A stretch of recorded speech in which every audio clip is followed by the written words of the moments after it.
Swali ya pili, ulileta mashtaka 11.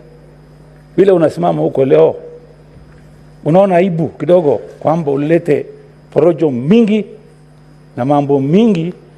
Kama ukiwa wakili hujafikiria vizuri. Sababu watu wa Marsabit wananiuliza, hiyo mtu kweli ni wakili ama ni mtu amekombolewa kutoka huko? Hebu jibu hiyo swali tafadhali. A very good afternoon and welcome back to Havana Media. My name is Boniface Awino, and as usual I'm going to be your host for today. Now, I've been trying to ask myself, following what is happening at the Senate, I've been trying to ask myself this question. That what is it exactly that people were trying to accuse Rigathi Gachagua of? Based on the evidence that have been laid there and everything that is going on, I've been trying to ask myself, but what exactly are these people are trying to accuse Rigathi Gachagua of? Yesterday it was Mutuse's turn, whereby he was being asked questions by the lawyers and the advocates, in which you all know how it ended, and up to now I know where Mutuse is. He's not even sleeping well because okay, if at all maybe he will sleep. He will not sleep. He will not have that easy rest. Yesterday it was like a hell to him, whereby he was being asked questions, and then at the end of the day he realized that the way maybe he was thinking that it was not like that.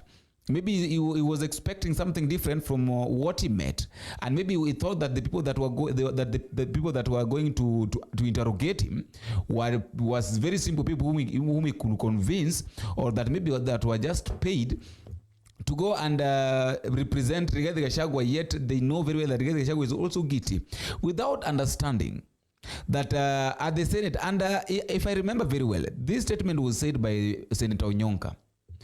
He alerted these guys a long time ago that please, if you are coming to the Senate, don't think that Senate is just like a normal house whereby you can just come and tell us that Rigathi Gachagua is guilty of this, and then we take it very easily and lightly. If you are coming to the Senate to explain to us or to tell us that Rigathi Gachagua has been found guilty of this, give us evidence that Rigathi Gachagua has been found guilty. He has been found involving himself in this money laundering. Give us clear evidence why you are saying that Rigathi Gachagua has been involved himself in money laundering. If you are telling us that Rigathi Gachagua took away his brother's properties, give us clear evidence. And I think that is exactly what has been happening since yesterday. If you're very keen exactly even with what Advocate Ongoya did, Elisha Ongoya was doing, you could realize that is exactly what he wanted. There was no need of trying to explain everything. We came up with this story. Yes, so it means that you have got clear evidence, you know everything, so that when you are telling us this thing, you are sure of what you are saying.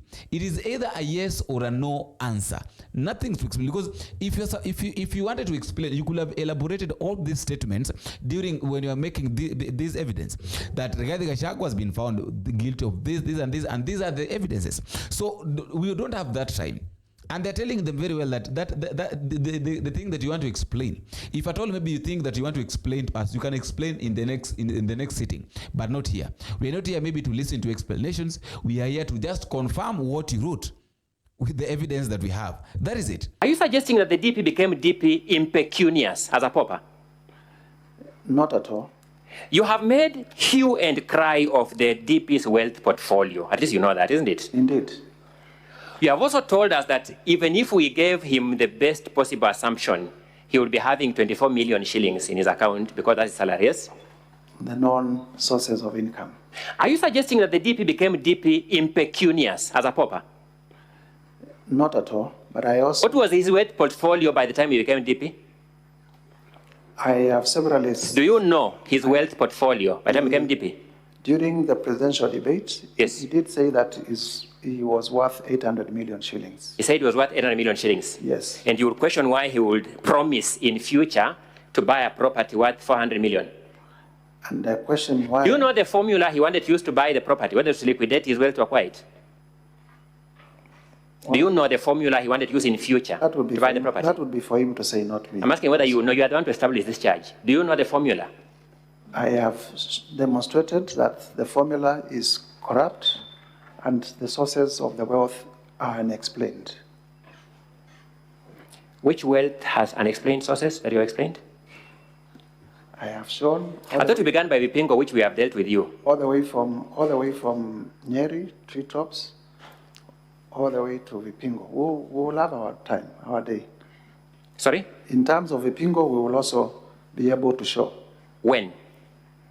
We still have time for submissions. Or you're going to call more evidence? No, we are not calling evidence. We'll just point out to the other documents, because we were reading documents in isolation. We'll also show other documents that point out to his ownership of the Vipingo. One of the most frustrating things about preparing for such a hopelessly conceptualized, hopelessly crafted, and hopelessly presented case is that you begin doubting yourself, because you begin wondering, what am I not seeing? Land bought from a sitting member of the National Assembly in the year 2015 is supposed to be evidence that in the last 2 years, His Excellency Rigathi Gachagua has amassed immense wealth from the office of the President to acquire that property. Now, let's look at paragraph 45G. You'll be told that His Excellency has acquired 80 acres of land in Meru County. No land registration number is provided. Not even an affidavit of a neighbor who says, I know yes, this land is my neighbor. Just an allegation by the mover of this motion like that. And the Swahili say, ukistajabu ya Musa utaona Firauni. This mover of this motion stood before the National Assembly and said, just believe me for this statement as it is. The first joke. The second joke, the National Assembly actually believed him and approved the motion. You'll be told that paragraph 45H, that His Excellency has acquired a dairy farm in Nyandarua County. Now, I guess we all have a common understanding of what a dairy farm is. His Excellency has no dairy farm in Nyandarua County. The move of this motion does not give us any evidence of this dairy farm in Nyandarua County. And it is not only evident, it is not only the advocates that nailed this, hook this guy. Even the senators. I've been listening to even the way people like Onyonka have been asking this guy questions. Senator Omtata asked him that, do you know the difference between impeachment motion and a census motion? Do you know the difference between an impeachment motion and a census motion? And if at all you know the difference, then what are we doing here? Are we trying to do a census motion of the Rigathi Gachagua office, or we are trying to do the impeachment motion? Because if you at all you knew what you're bringing to us here, or what you're doing here, then it could have been very easy. I wanted to ask whether Honorable Mutuse knows the difference between an impeachment motion and a censure motion.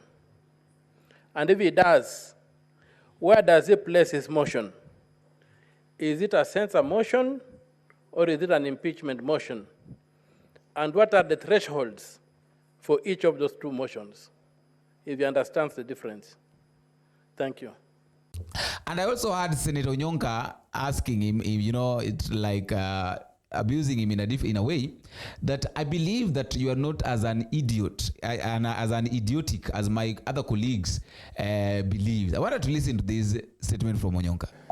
My questions are two, and I would like to ask Honorable Mutuse. I hold you highly. I don't think that you're as idiotic as our colleagues will say. I want to ask you, between the time when the Deputy President was a Member of Parliament and the time when he became the Deputy President, were you able to see whether there was a deliberate variation in the amounts of money that he was handling?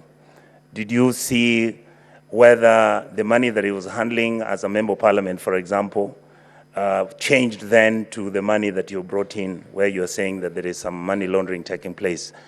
Were you able, or are you able to show that distinction in order for you to make your case? The second question I wanted to ask you again on the same issue.